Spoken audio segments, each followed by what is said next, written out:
Welcome to the Park Life Podcast. This is episode 21, and we are going to go through the day in the life of a content creator and a day in the life of a Disney travel agent.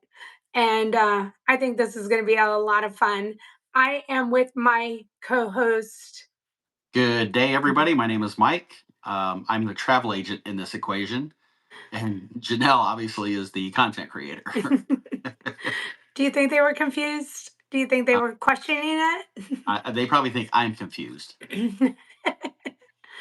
Well, we thought it would be fun to come on here and maybe interview each other with some questions. Mike might be wondering about what I go through in my day, and I definitely think that what he does is very interesting, and maybe give you a little insight as to what it's like being a content creator or a travel agent. So, are you ready, Mike? You have your questions ready to go? I'm ready. I'm ready to play 20 questions with Janelle. Oh goodness.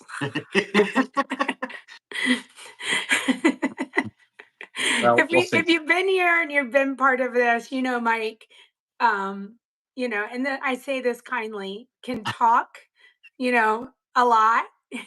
And he has a lot of questions. So very kindly, Yeah, very that was kindly. very kind of you. Listen, it would be really boring if he didn't talk, guys, so it'd be kind of awkward. Maybe we'll do that some episode. Could you imagine? How long can Janelle and Mike stay silent? Might be the most watched episode we ever have. Uh, all right, so let's get going here. So I'll start with I'm going to interview Janelle on day in the life of a content creator, streamer, and then once I wrap up, we'll flip the script and Janelle can ask me questions. All right, let's do All right. it. So let's start off at the very, very, very beginning. Tell us about your first stream. What were your feelings? What were your nerves like? Did you have a plan going into it? Well, I'm going to talk about my first YouTube stream. I will say my first TikTok stream. If you're new here, I was on TikTok and I was on YouTube, two totally different days, and I can talk about each of them uh, briefly. But TikTok, I had no idea what I was doing. I was so nervous. I did not know what a moderator was. I didn't have a moderator. I knew that there was a Festival of Fantasy parade coming, and I knew that's what I wanted to live stream. So I knew that, but the rest of it, I had no idea. I didn't know what I was going to do if somebody came in and was rude. And I was so nervous. I was so nervous. I did not know what I was going to say. I didn't know anything. Fast forward to YouTube. I had already been on TikTok for a year or so. And I did not know what I was doing on YouTube either, but I knew that I knew how to get through the park, and I knew how to hit a button and go live and talk to people. But as far as knowing how each platform worked, I just had to live and learn. And so um YouTube is a little more technical, a little more to it. You can just hit the button, turn it off and on, but you know, it just is a little different. So hopefully that answered that. No plan. No plan. I was just out there winging it and scared. So before you were able to go live, you had to. I know that there are requirements on TikTok, and I assume on YouTube as well that There you are. have to meet. So, what did you do to build that following, or to accomplish that? What kind of research did you go into? Did you practice streaming live before you went streaming live? No, no, no. I didn't even know. I think back and I'm like, why did I want to go live? Like, what was the like? What did I think I wanted to do? And so there were requirements on TikTok, and I don't really remember what they were, but let's just say it's 100 followers, or I think it was 1,000 followers, and that was it. You just had to have the 1,000 followers. So I had to just keep putting content out there, making videos. And what I would do is I would just basically show things from around the park, and people would follow me. And so once TikTok sent me that little notification that you've earned this, feature on the app, then been given, you sign up and you do all the things. Same with YouTube. They have requirements, and I want to say, so at the time I did it, it was like, I don't know, maybe even for the monetization, but I don't know, remember what it was to go live, but I think now it's like 50 subscribers, and I think that that's all you need to be able to hit the button. Did I look into it? Nope. Did I research it? Nope. um I don't, and again, I didn't really even watch streaming. I didn't know when someone would come up to me and say, "Do you know that person?" I'm like, "Mm-mm, they do this too?" No, very unaware. And I think I'm very happy that it went that way, that I was completely naive and unaware of another streamer being over there, or, watching me, or any of the things. So I'm very happy that I just went about it my own way, and kind of just went out into the world very naively, because that's exactly what it was. So when you started out, what was your intent? Was it to be a content creator? Was it to become a streamer? Was it just to have, quote unquote friends along with you while you were in the park? What was your thought at the beginning? My thought was that I wanted to, you know, be a Disney person in the park, and I wanted to be hired by Disney and be invited to all the fun things that you would see people getting to do. Um, I never thought I would be a streamer. Like, I never thought I would be doing what I do today. But initially, to do it from even posting some kind of content, I just wanted to share. Like, that's it. That was my intent. I never had a goal of, like, really, this is what I want to do, or this is my goal. I want to have this many followers or this many subscribers. Like, none of that. I just wanted to share. Okay. Um, so I'm going to kind of get into some heavy stuff now. All At right. least I think it's heavy. Um, for those of us that watch you when you're live, and I can say this from sitting long ways away watching you and also being in the park with you. Um, for the most part, I think all of us sit and watch and think, man, this looks easy. And, you know, I could do this, or I should do this, or whatever. Um, so I'm going to go into this real hard and heavy here. So on an average week, how many hours are you live in the park on Mm. average?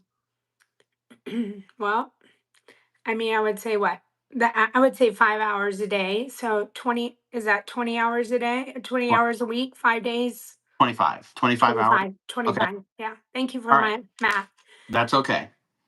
So Okay. 25 hours live, Hmm. but let's don't assume that means Chanel works for 25 hours in a week. So Right.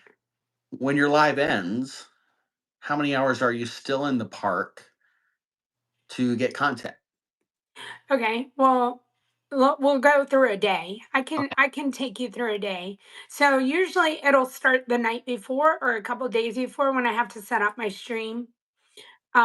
So going on to Streamlabs, and setting all of that up, coming up with what I'm going to do.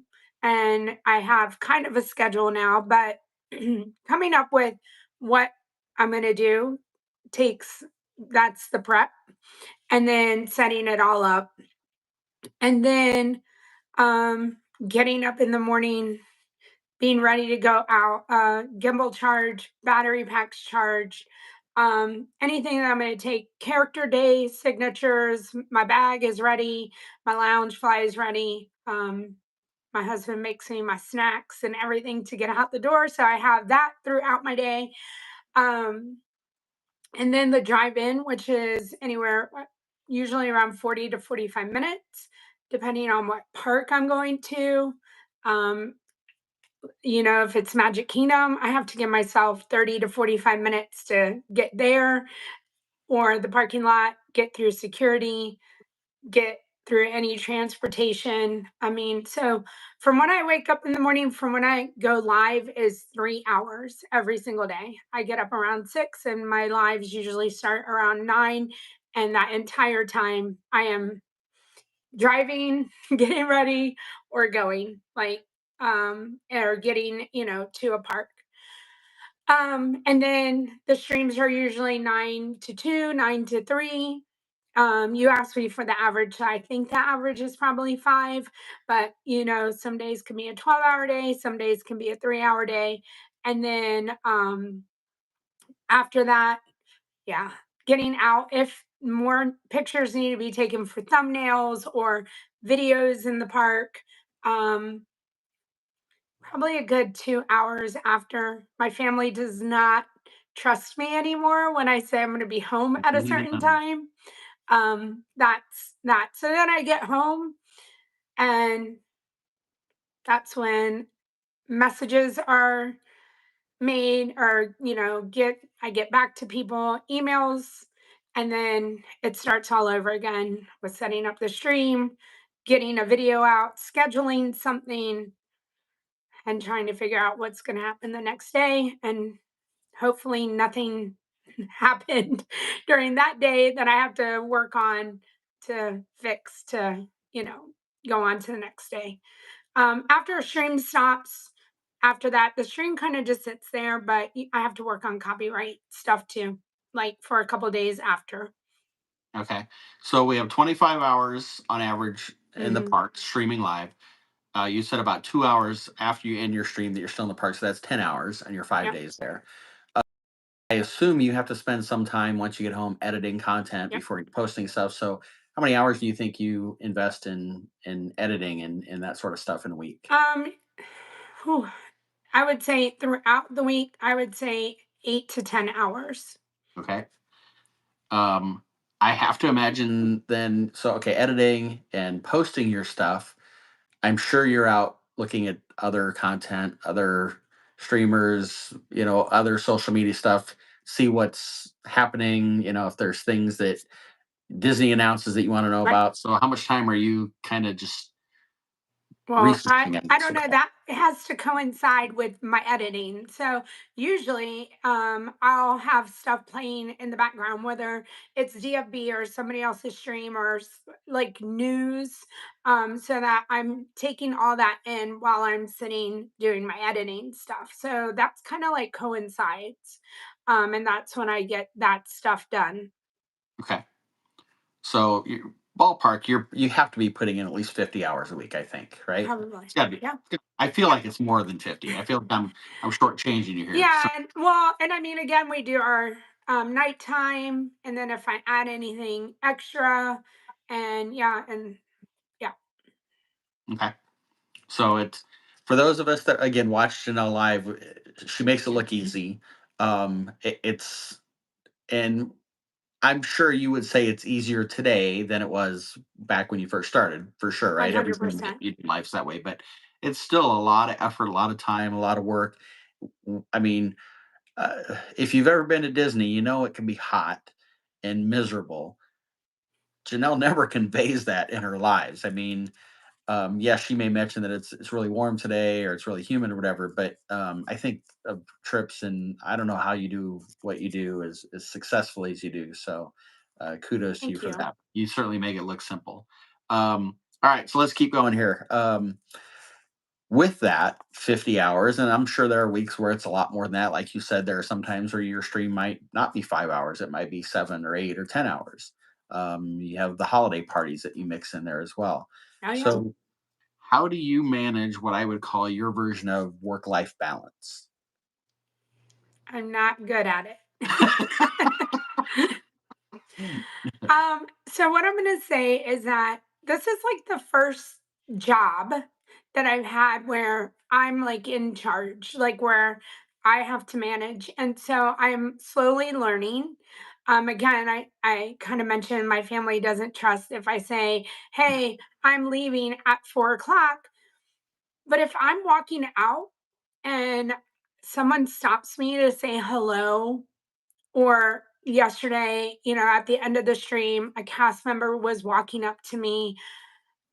I give everybody my time, like, and so you never know what that would turn into. And I think we're all kind of getting used to that. Like, it's not, yes, would I want to walk out at 4 o'clock? Yes.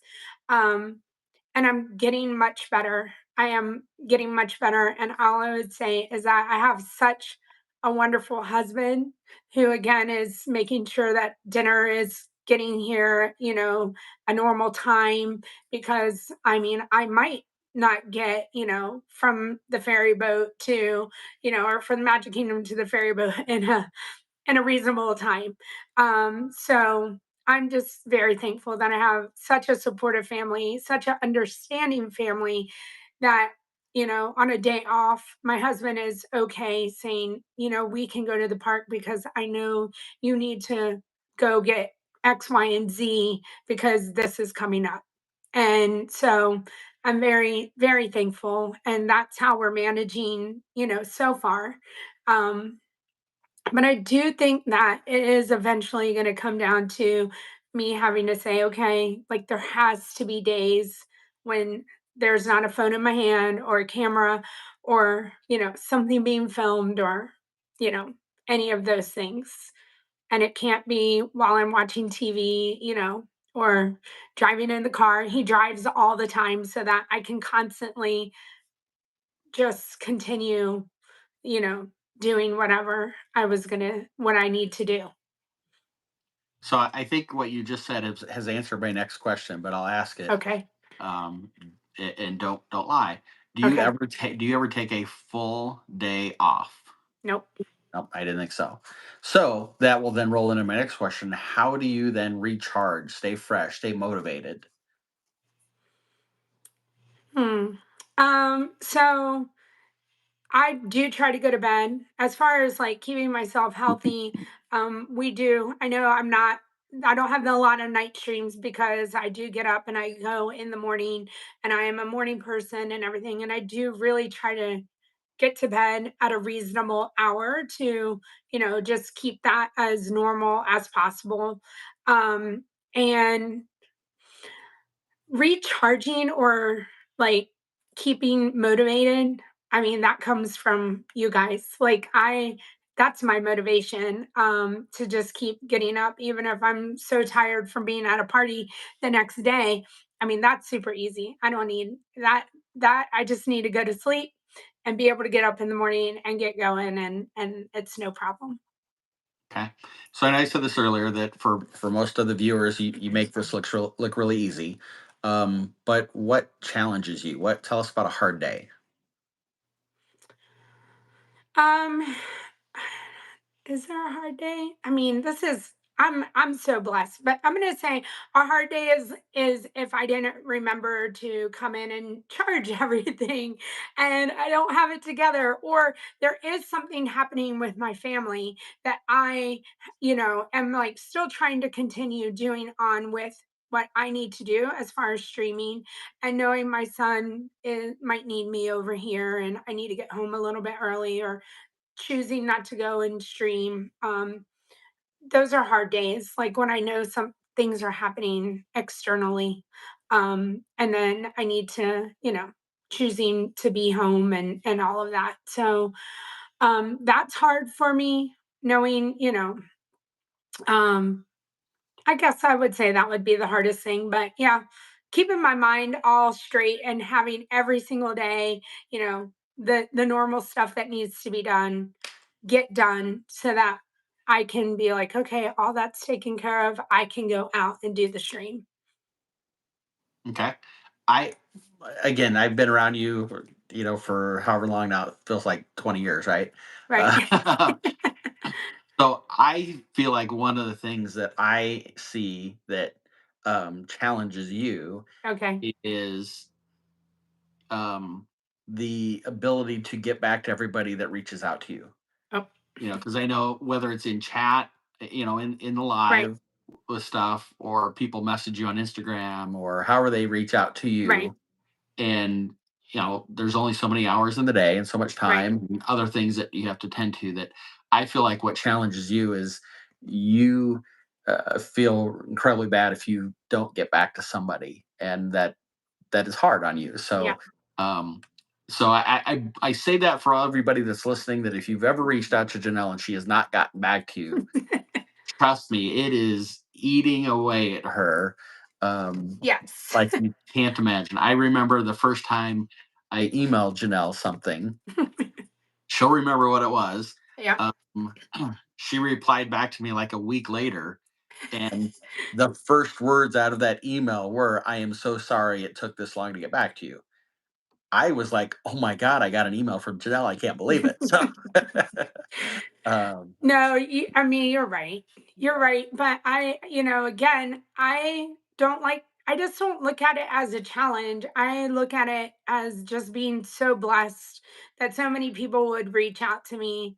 I've reached out to other content creators and like I got nothing back. And I not disappointed or but I know the feeling of getting something back, and it's so exciting, and I just want that for everybody else. So that's the person I try to be. Am I perfect at it? No. Like, could I skip over things? Yes, like all the things. And even then I'm like worried, did I skip over somebody? Did I not get, did you only get a heart from me because I don't know what I was doing at that time?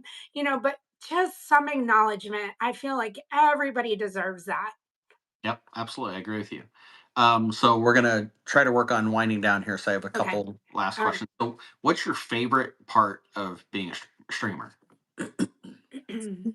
um, all the people that I've like touched in some way.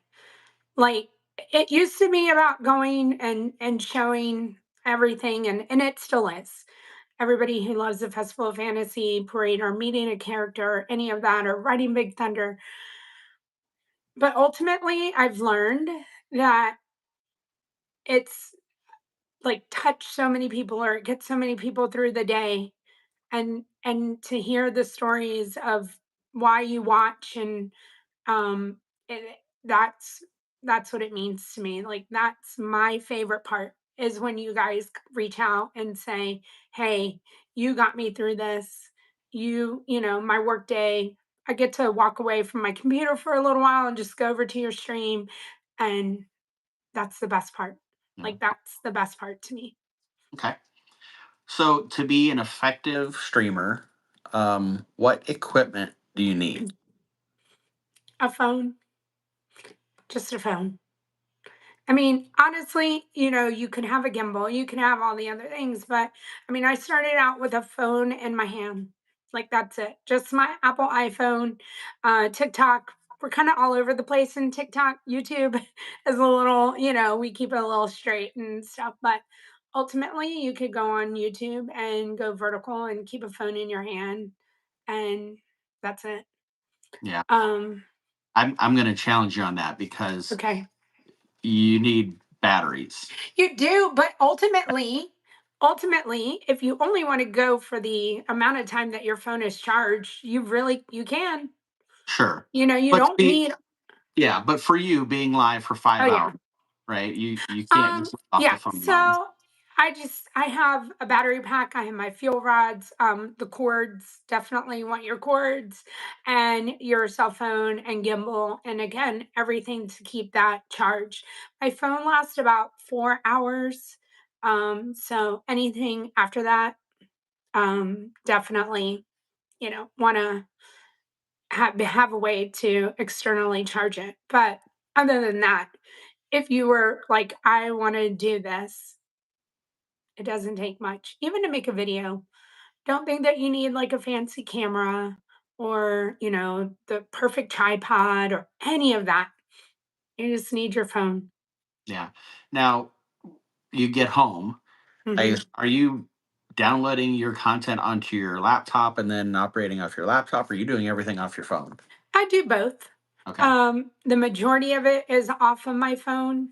Sometimes, like with YouTube, it's just easier the phone. But if I'm making a video or something like that, usually I edit through Canva or CapCut, and that's usually on my computer. And then the rest of it, it'll go to the phone. And like I said, it's a little bit of both, and it depends what I'm doing. Okay. Um, do you consider yourself a streamer? Do you consider yourself a content creator? Do you consider yourself both? I consider myself both. Yeah. Okay. I do. Yeah. I mean, I know the majority of, I don't know, is the majority. I have so many videos that need to be put out. Again, they're there. I just need the time to do the editing part is the hard part. So I think if I had did less streaming, then I could put more time towards, putting more content out.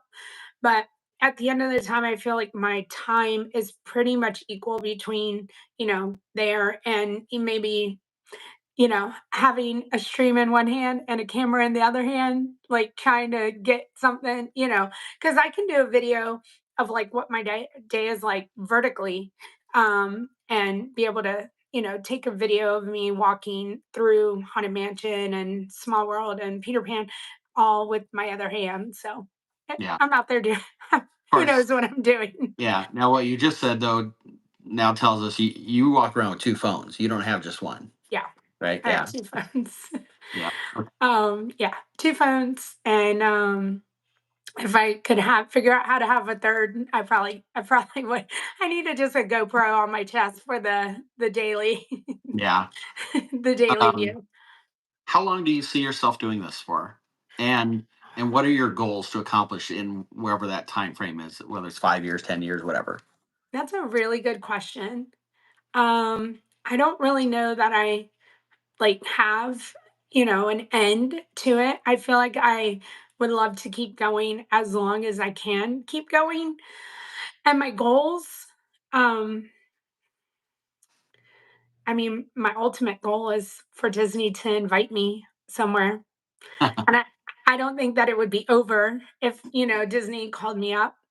But my ultimate goal, I think, would be to do this long enough to then be able to maybe turn it around to help everybody, you know, be successful at it.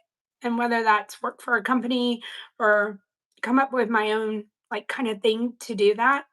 I think that would be ultimately like something I never thought I could do, but yet I have so much to share and help people be successful at whatever streaming or content or any of the things that they just wanted to do. Okay. So we're going to wrap up with this kind of a two-part deal here. So I'll Okay. ask you, what advice would you have for anyone who wanted to become a streamer or content creator? And Okay. then essentially just handing you the floor. What else do you want to share in regards to a day in life? Okay. What I would share or what I would say to you is just do it. Like it's might not be good, it might be amazing, but I didn't know what I was doing and I just kept doing it and learned learned what worked, learned what didn't work. I watched YouTubes on when to post content, when to do what's the best time, like all the things, algorithms. You just go out there and keep doing it and you'll eventually get easier, and don't stop. Like this is not easy, and videos don't just blow up like the first time, and but you have to keep doing it and be consistent at it. Your consistent work will pay off, even if it's one follower, one subscriber at a time. Like that's how I've always looked at it. And you just don't give up and just be consistent. And I think I've always said that. Consistency is a key because so many people do want instant success and it doesn't happen and they give up. And so just don't be that person. And anything else to say? I mean, I always say you're feel free to reach out if anybody wants, a suggestion or anything. I always try to help in any way I can as far as, you know, putting, you know,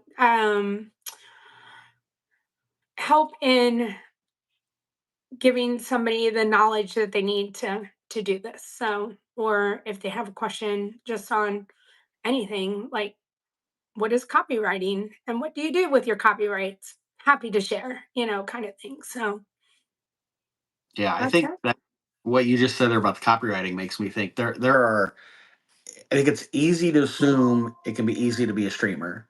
Right. And, once I meet whatever requirements, whether it's TikTok or YouTube or whatever streaming Hmm. platform, there's a lot more to it than just that. I mean, there are things Right. like copywriting and, there's rules and regulations around each of those platforms and what you can and can't do and those sorts of things. And, Right. and then like you said, the consistency and management of posting things and how you post it here might not be how you can post it over there and the Yep. manipulations that you have to go around. So um, Janelle makes it look simple.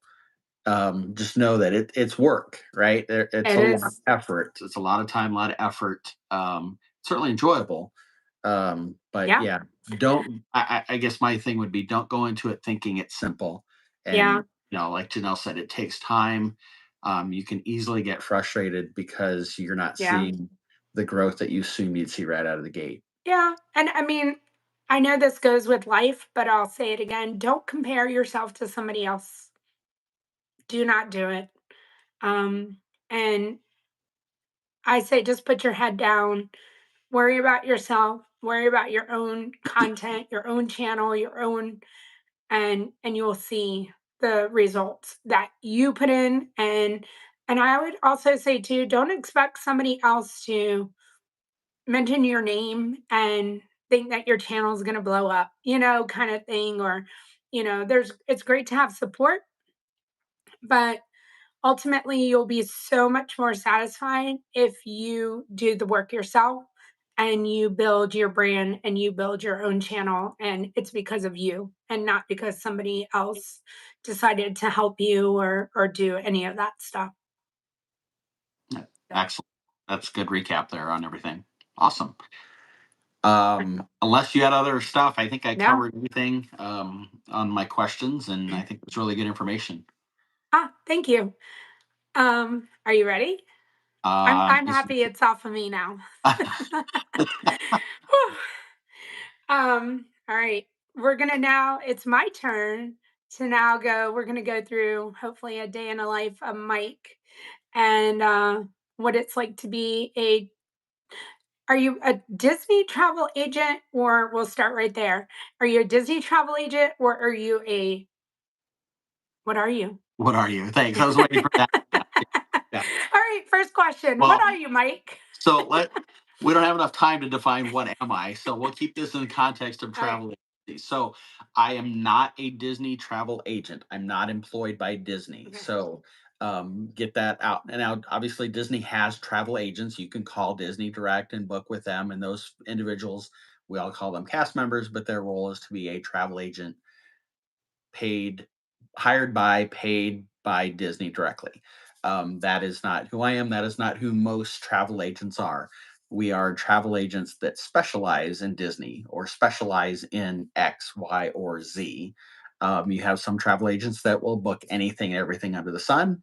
I mean, I think back to my younger adult years when we did our very first cruise. We went to a travel agency company, walked in to their brick and mortar store in Omaha and booked a trip. I mean, you have AAA travel and things like that as well. So, yeah, we are not allowed to say that we are a Disney travel Okay. agent because I'm not hired by Disney. They don't pay me directly.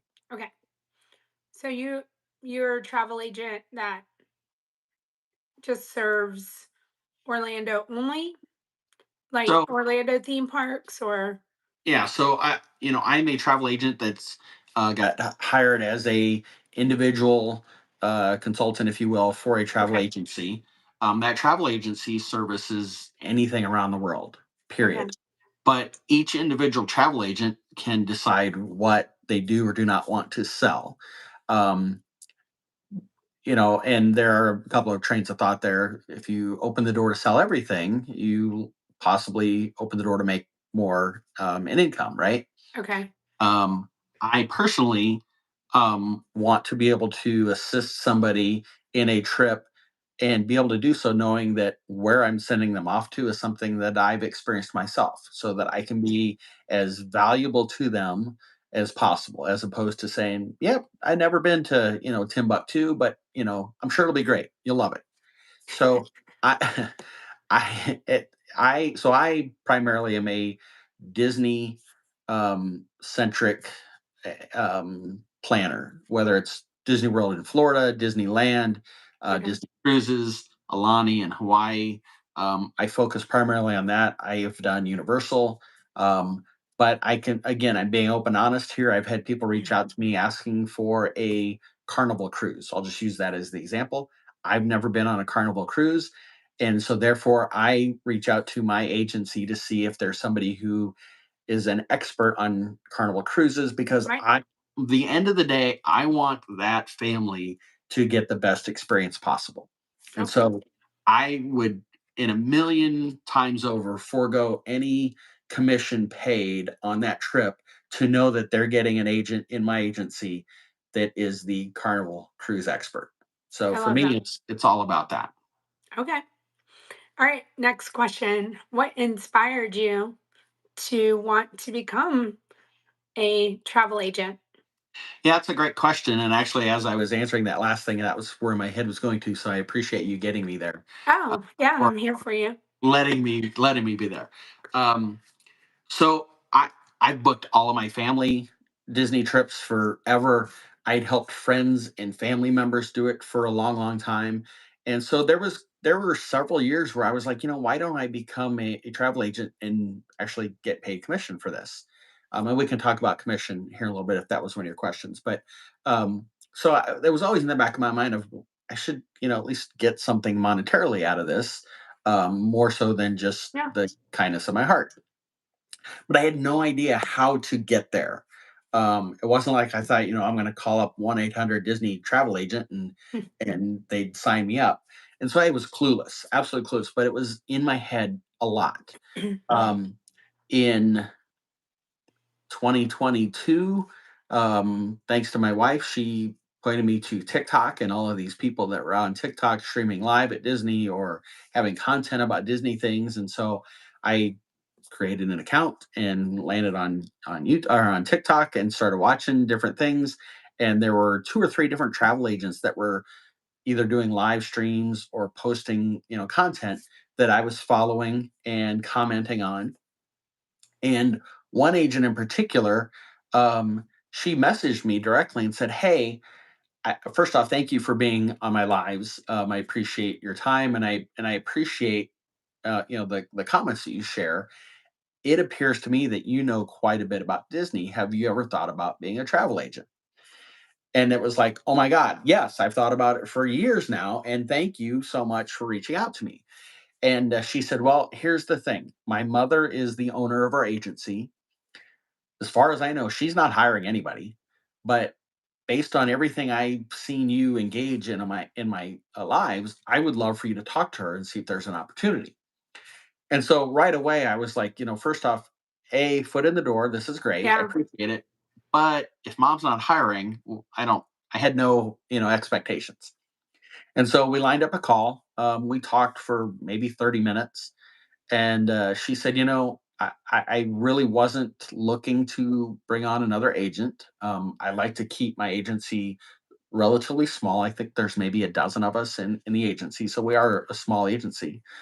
She said, so I'm very protective of Yeah. the agency and my agents. I don't want to bring somebody in who's not going to be productive, and or promote, travel and that sort of thing. But everything that you've shared with me, and we've talked about everything that my daughter has shared, I think this would be a really good fit.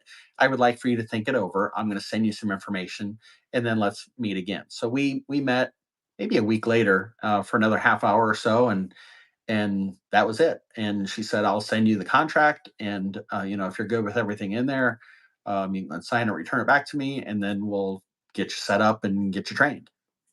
So that's kind of how it got to that point. Like I Okay. said, why did I want to become an agent? Well, I was really acting as an agent for my own Right. family. and extended family and friends and coworkers and things like that. And so I, it's interesting when I got set up. There's a different site that agents go into to book Disney trips, but it was like looking at the back of my hand. I knew it inside and out because I booked so many trips for so many people prior to that. So it just made sense for me to take that step, and pursue that. Okay. So, as everybody might or might not know, Mike does have a full-time job. So, this is like his side hustle. And I want to know, in your typical day, like how much time can you put towards being a travel agent? And like, what does your day look like with a family, a job, a full-time job, and then a part-time job? Yeah, that's a great question, and I'm glad you asked that because yes, I am not a full-time travel agent, um, per se. I mean, am I putting in 40 hours a week on it? Absolutely, I am. So in some ways, I am a full-time travel agent. I'm just not full-time in the sense that if somebody were to Right. call me on Monday morning at 9 a.m., that boom, I'm right there talking to them. No, Right. I do have a full-time job in office 4 days a week, work from home 1 day a week, and so my work days, Monday through Thursday in particular, when I'm in office from 7 to 4, um, my availability is somewhat limited. I do have opportunities over lunch or take breaks, whatever. If I have to get back to a client, I can absolutely do that. So most of my focused time on travel agent stuff would be outside of my normal business work hours, of my full time job. So Monday through Friday, I'm probably spending an hour or 2 hours either reviewing existing trips that I already have booked and touching base with clients on if they have questions on things. I just had one last night that they were having issues with their My Disney Experience app. So I worked a couple hours with them on that. Okay. I spend at least an hour, probably almost every day, looking to see if there are any new promotions that have come out from Disney, making sure that the current promotions that are available, that I've looked at my clients that have booked trips and making sure that I have them with the best deal possible that Disney has available. Um, and then I spend however much time is necessary on quotes that come in asking for me to provide a quote. And it's that sounds like a simple thing to do, but um, usually they're like, "Yeah, I want to go in December. Right. Give me a quote." It's like, okay, well, how many do you know the dates you want to arrive and park, or at least how many nights you want to stay? How many park days do you want? Do you want a park hopper? How many people are going? How many adults? How many children? Is it one room? Is it two rooms? A lot of different things that usually are, I have to follow up, and Yeah. unfortunately it takes 2 or 3 times. So it'll take a while to be able to get enough information to be able to provide them a quote that we at least have something to work with. Right. Um, from there, if they're, I'm going to say it this way, if they're an engaged um, potential traveler, there's going to be back and forth. They may ask, well, how about this or what about that? Um, Explain Memory Maker to me. Is the dining plan worth it? All of those type of things that can go back and forth quite a bit. If you're starting out as a travel agent, you're the best quote request you can get is somebody who has been to Disney. They know when they want to arrive, when they want to leave, which resort they want to be at, how many park days. It's two adults, it's a 7-year-old child, and it's a quote, and they say, "Yep, sign me up." Right. That's rare. It's Right. usually, it's I hate saying it this way, but you get a lot of tire kickers, right? They're just testing the waters to get information, and you will get ghosted a lot on quote request. All right. Um, So I'm going to ask. So this takes me to my next question. okay. So, like, what are the kinds of clients that you typically work with? Do you have like, are you like, oh, everybody wants a honeymoon, or is it mostly family trips? Like, or do you just, is it all kinds? Is it everywhere? Yeah, it's a variety of things. I've had some honeymoons, I've had some, birthday trips or anniversary trips, things like that. Okay. But the lion's share are some semblance of family vacation, whether it's mom, dad, and children, Right. or it's mom and dad alone, Right. or it's mom and daughter trip, that sort of thing. The you always want to continue to get new clientele come in, Yeah. but if you're doing the service that your clientele expects, the best thing you can have is repeat customers. And so, I've got Um, a handful that I've booked 4 or 5 trips for. And I've only been doing this, it'll be 2 years in December. So it's not like I've been okay. doing this for a long, long time. So those are always exciting when you get the repeats that come back to you because clearly you did a decent enough job Yeah. that they're willing to come back to you. Right. Yeah. That, I mean, I would say I would take that as a compliment. Um, what are some of the biggest challenges you face as a Disney, I won't say as a Disney travel agent, as a travel agent? The biggest challenge that you face is you have to go find your own clients. Mm, Despite the fact that you're an agent working for an agency, you get very little quote requests that hit the agency that they then parse out. I mean, that happens.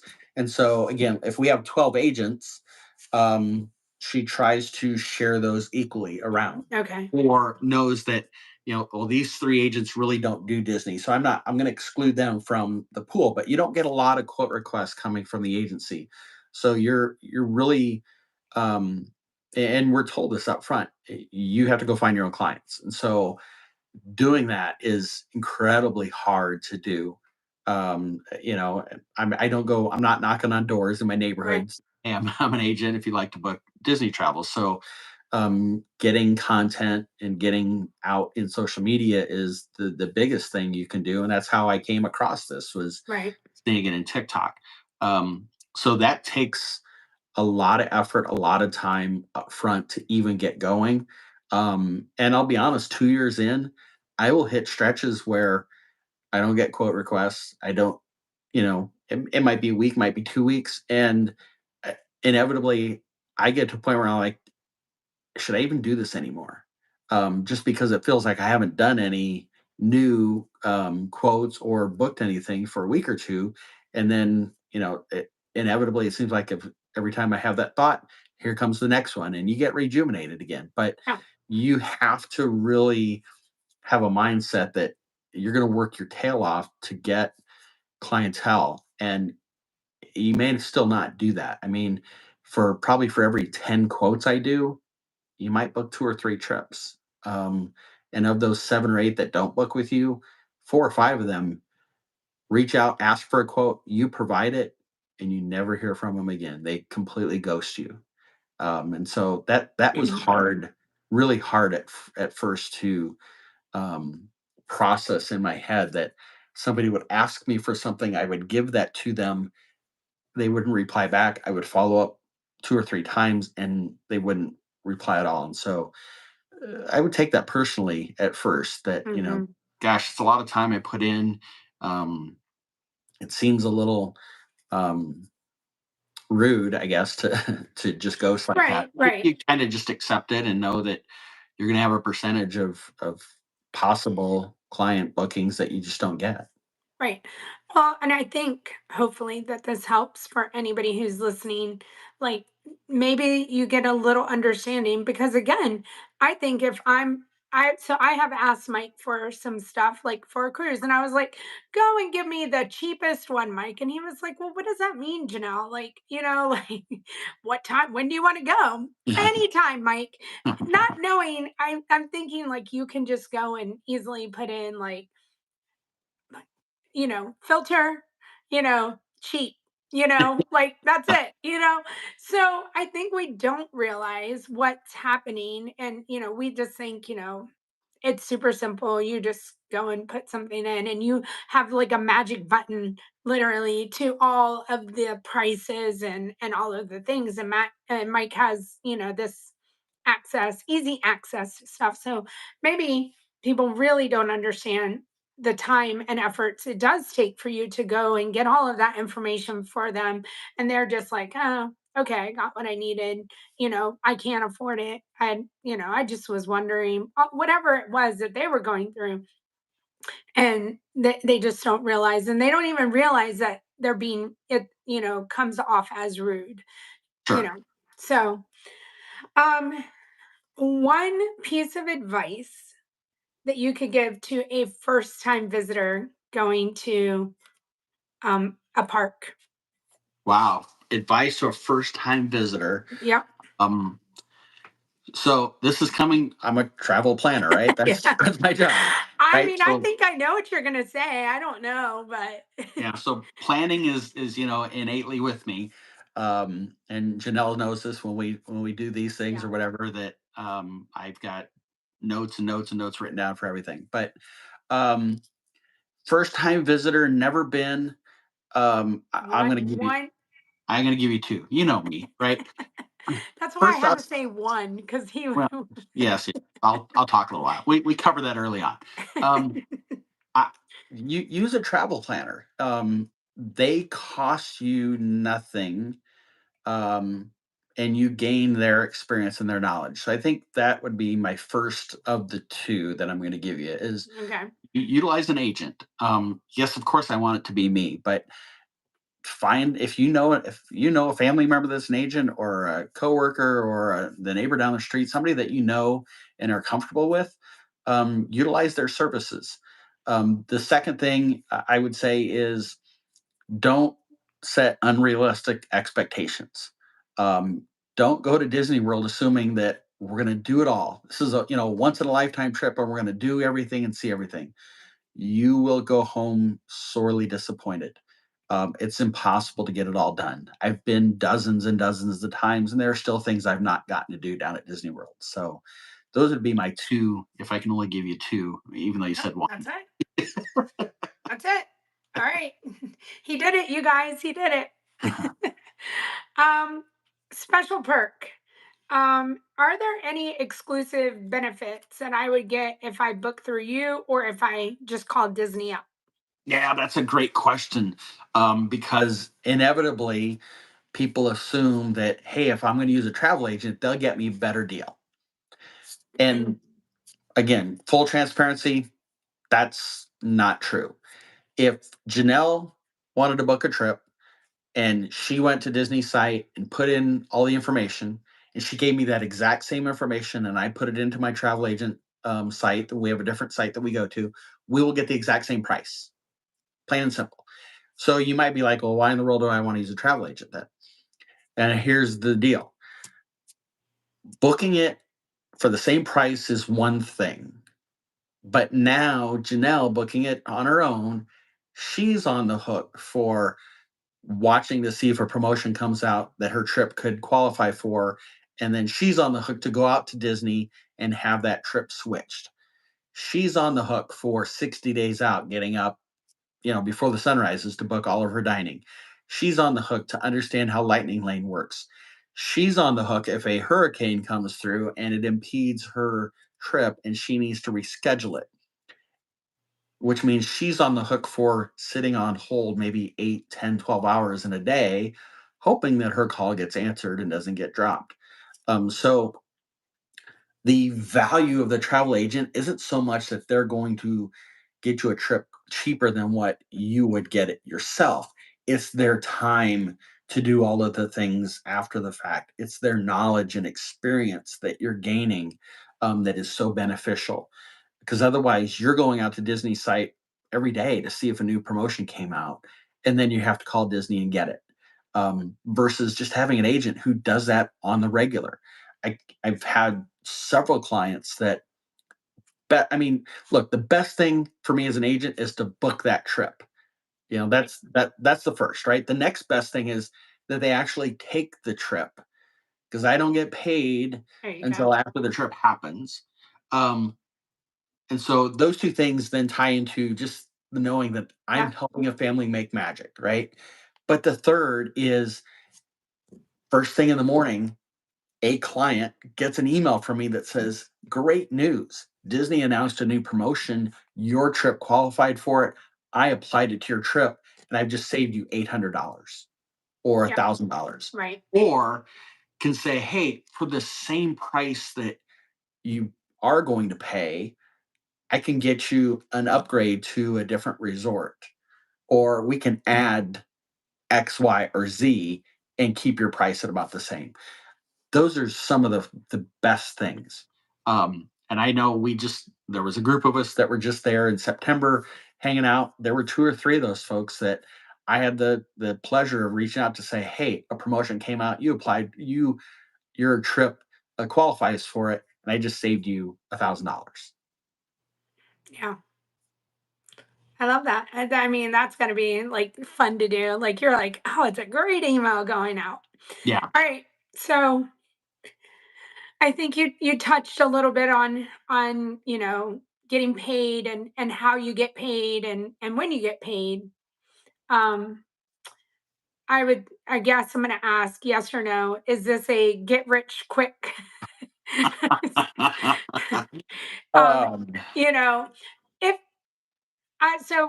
we're going to wrap up here. So this will be my final question or two questions. Do you have anybody, have any advice for anybody who's thinking about doing this, or, the mom that's sitting at home saying, I book all my trips, like I might as well get something from it. What is your advice to them? And is that even possible? Like, what do you think that they would get from it?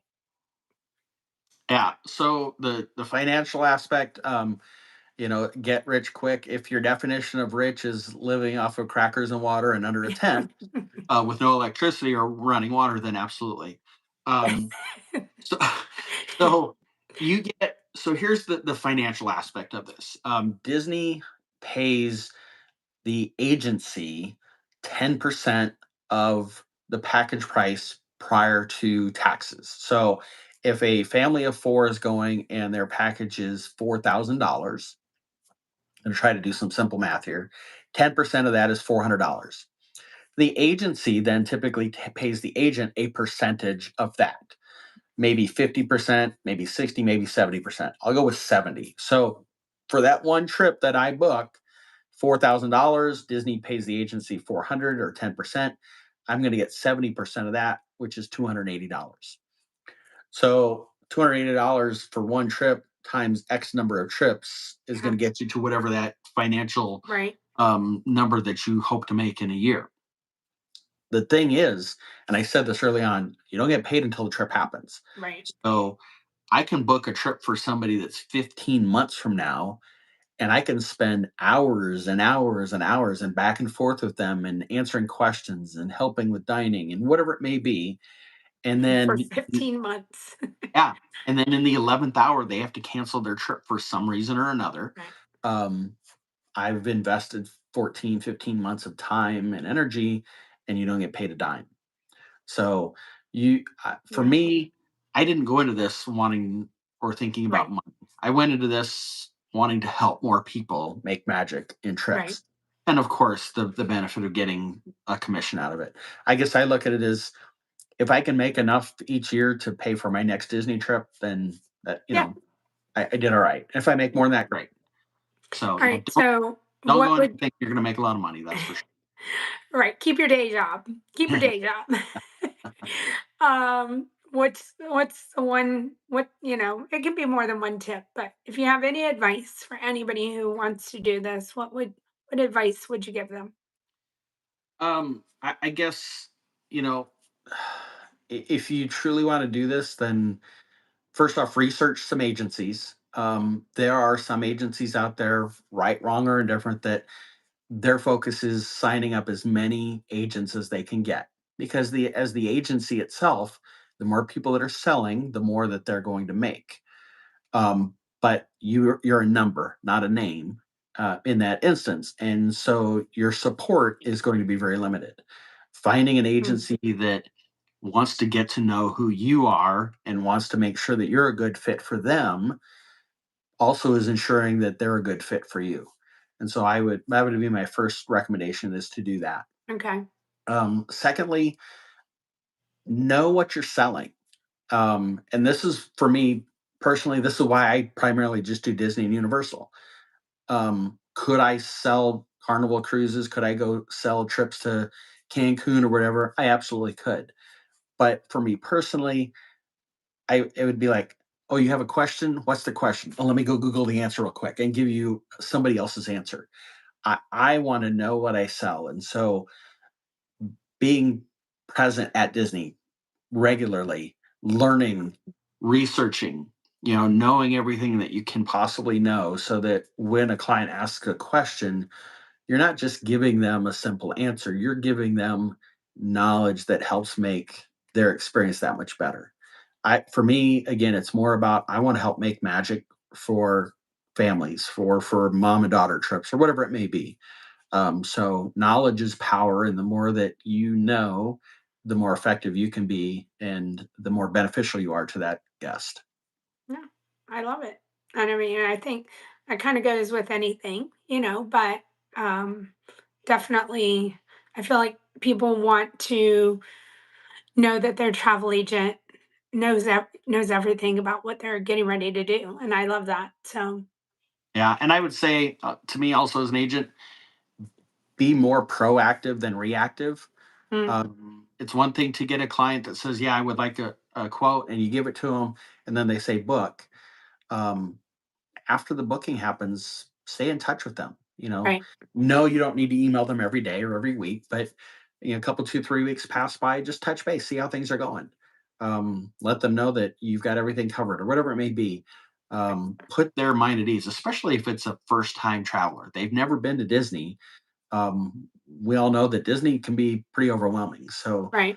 the more proactive approach you take with them, the more you put their mind at ease leading up to their trip. It's perfect. Like we did it. We did it. Is there anything else that you would want to say No, that I didn't ask? no, don't open that door. Okay. I'm sorry, everybody. We're done. We're done. Now, I think just to general put a bow on all of this, Chanel, is what you do, what I do, Yeah. can look easy, Yeah. look like it's the greatest thing going, but there's a lot of behind the scenes work that we Yeah. each do that isn't glamorous, and sometimes is downright hard, that we do, but we don't ever show it. Right. So Right. I guess the takeaway is that if you're interested in being a content creator streamer or interested in being a travel planner, um, know that it's going to take a lot of time, a lot of effort, a lot of elbow grease, especially up front to get going, but then to keep it going. Yeah. Well, this was a lot of fun. It's a little different from what we usually talk about, but I think it was very important to like just let people give a little insight to what we go through to be able to do what we do for everybody. So, and for us to even get our knowledge that we have too. So, all right. This Absolutely. was a lot of fun. Maybe we'll let us know in the comments if you love the stream, if you want to see more things like this that aren't, the normal standard Disney ins and outs. But, if you want to get to know Mike a little bit more, we can, we can do more interview styles. And honestly, I Yeah. think Janelle would agree Yeah. with this as well. If you have questions, add them in Yes. the chat. If there are things that we can do in another podcast, we would do. If there's something we could talk through on one of our Park Life lives, we can do that. Yeah. If it's a one off that Janelle needs to reach out to you or I need to reach out to you, I think we would both be more than happy to do that as well. Absolutely. I agree. All right. Have a wonderful rest of your day, everybody. I am Disney Perks with Love on Instagram, Facebook, TikTok, and YouTube. And Mike is, I am Mike underscore Disney Travel at all of those same social media sites. yeah. So feel free to reach out to us, and we'd love to hear your feedback. And we will see you next time. Bye, everybody. Have a great day. Bye, guys.